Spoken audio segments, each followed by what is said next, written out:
good evening. We're continuing our, storybook adventures.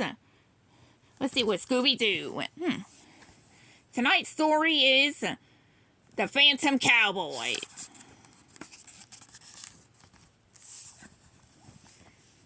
Yee-haw! Shaggy shouted. He and his friends from Mystery Inc. had just arrived at Phantom Gulch. A real-life western ghost town. But when they walked in, they saw that everyone was leaving. Sorry, folks, said the town sheriff. Some kind of phantom cowboy's been chasing people out of town. He won't leave us alone. And he scared off all our visitors. You can't have a tourist attraction without tourists. Because of the ghost, the owners of the town had closed down Phantom Gulch and sold the land to a neighboring rancher. Come on, gang. Let's see if we can get to the bottom of this mystery, Fred suggested. First, they went to talk to the rancher. His name was Harry Parker, and he was busy trying to train one of his horses. Shucks, kids. Those ghosts are mighty fearsome creatures, Mr. Parker exclaimed. If I was you, I'd vamoose before they come back again.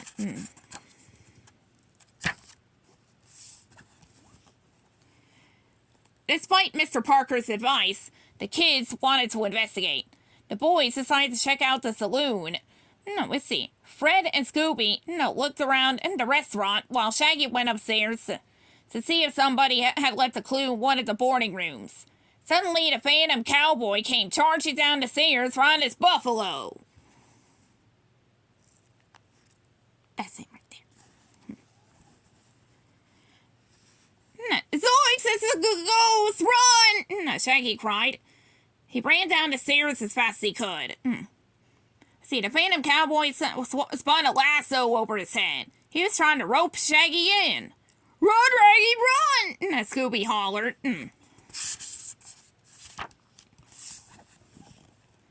The group rushed outside, passing a shock to Velma and Daphne.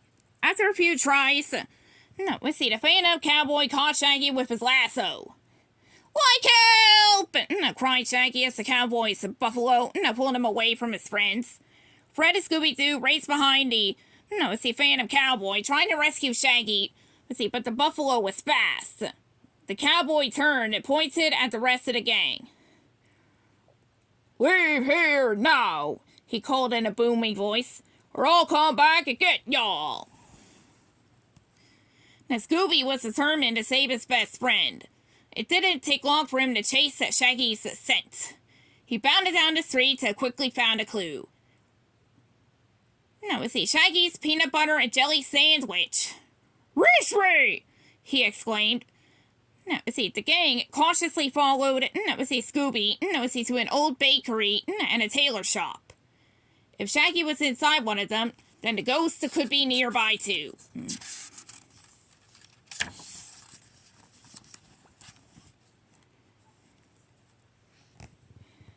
We'll look in the tailor's, Daphne said. You boys check out the bakery. She and Velma tiptoed into the dark shop. Velma struck a match. In the sudden light, Daphne and Velma saw that they were surrounded by strange figures. Jinkies! Velma cried. Then they saw that the strangers were just mannequins. Whew! At the same time, Scooby-Doo and Fred were searching the bakery for any sign of Shaggy. Fred checked the back room while Scooby sniffed the floor near the oven. All the flour and baking powder made him sneeze. Just as Scooby sneezed, a big sack of flour jumped. Frowning, Scooby untied the top. And Shaggy popped out.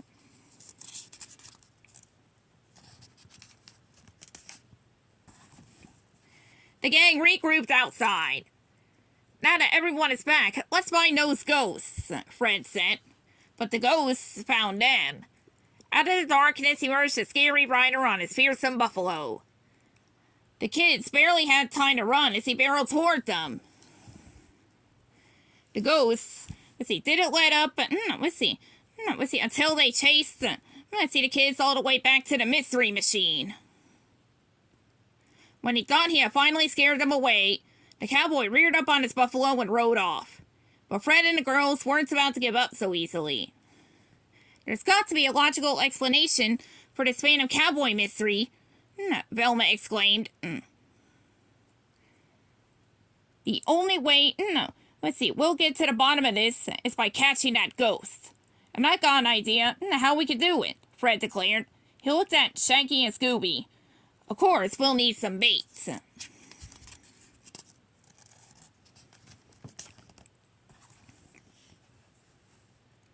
After lots of Scooby snacks, Shaggy and Scooby agreed to help catch the ghost. Velma and Daphne took them back to the tailor shop and dressed them like Old West lawmen, while Fred and the girls went to set up the trap. Shaggy and Scooby found the cowboy in the desert outside town. Deputy Scoobert, Shaggy said, in his best cowboy voice. A couple of mangy varmints, have a roast without a campfire permit. The Phantom Cowboy and his buffalo, he growled angrily at Shaggy and Scooby.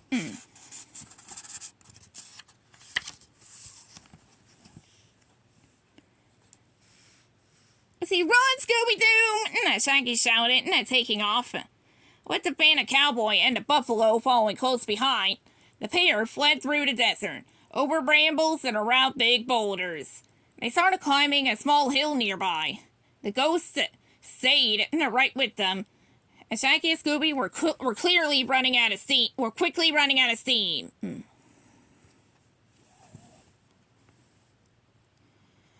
Soon, Scooby and Shaggy reached the edge of the hill.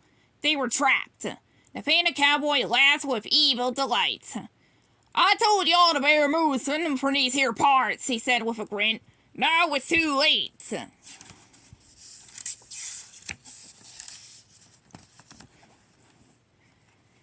But, just as the cowboy was about to nab Shaggy and Scooby, the two ghost villains fell through a hole in the ground and into a big net. It was Fred's trap. They had dug a hole and camouflaged it with weeds and grass.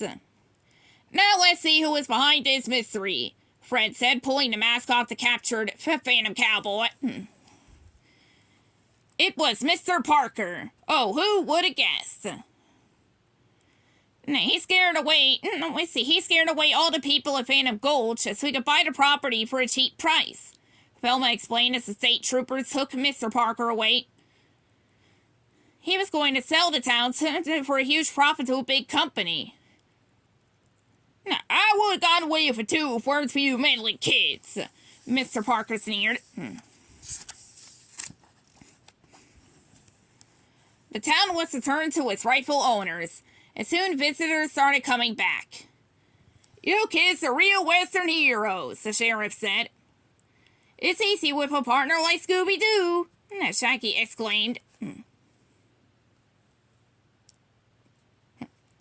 The end.